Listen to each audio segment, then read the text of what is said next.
Hey guys, and welcome back to World of Animals. In today's video I want to show you how to do your own CO2 for your planted tank. I've used this method for about 1 or 2 years on this nano tank right next to me, and it works pretty well. So I will show you every step how to do it, all the supplies you need, and also the results that you can get out of this. So let's start with all the supplies you need.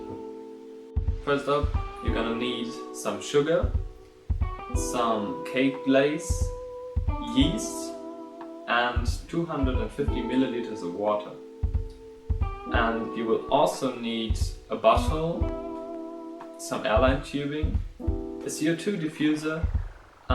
You can also use an air stone, but I would recommend to use a CO2 diffuser because they produce smaller bubbles and the CO2 can better dissolve in the water. And you also need a cap where you can connect the airline tubing to. You could also do this yourself by drilling a hole in another one and just glue the airline tubing onto it, but I have this bottle right here. For the bottle, you want to make some cake glaze. So you just pour the water in a tub, then add the cake glaze, and after that add 150 grams of sugar. I usually don't measure it, but it's about that much. You want to dissolve all of this and wait until the water or the cake glaze is cooking.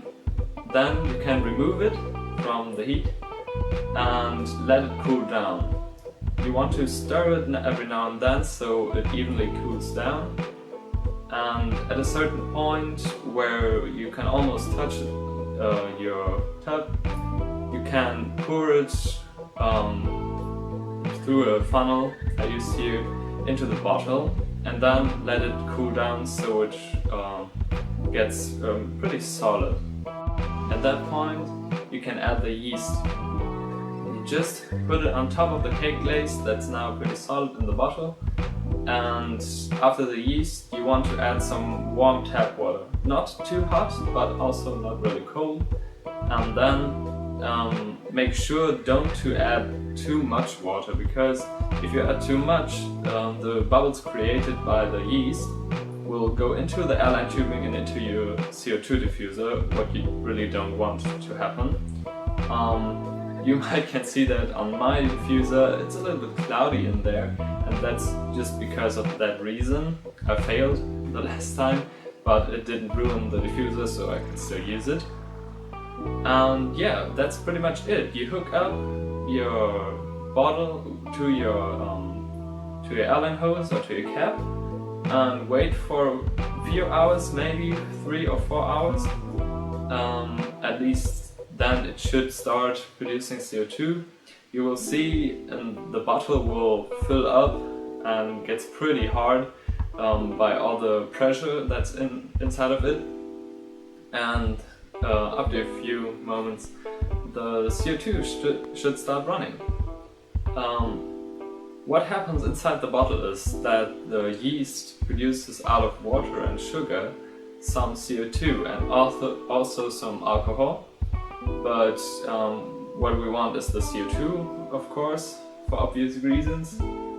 And yeah, what I have in my tank right here all has grown just with this biological CO2. It's self-made and it's cheap. You get the same results like the artificial CO2. Well, it's not really artificial, but in the big tanks you can buy and stuff like that, but it's really good quality. The plants love it. You get out of this Rotala raha, you can get this nice red color, and also the Bucephalandra has awesome colors. I have this Amazon sword in here I just bought for another project, and it just went nuts since it's in here. It grows roots into the bottom and I really can't stop it. It's just for holding in here, but hey, it does profit from the CO2. And also I do not dose any fertilizers in here. It's only the planted tank substrate that's about 1 or 2 years old now, and the CO2, and the plants absolutely go nuts in here. I love that.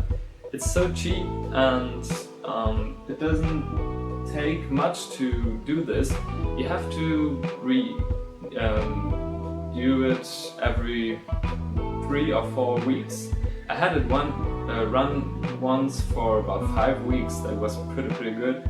But yeah, every now and then you have to switch it and do it another time. But all the supplies are so cheap. If you bought a diffuser, the bottle and the airline tubing once, you don't really have to replace it at all. So you just need some water, sugar, yeast and cake glaze. It's pretty easy. Yeah, hopefully this will help you with your planter tanks. I will always recommend CO2 for your planter tanks. Your plants will grow very good with this and look even better. So I hope you liked this video and I hope you learned something. And if you did, leave a like and a comment, and also subscribe if you want to. It helps me out, it gets me motivated for doing more videos. And we see us on the next one. Stay tuned.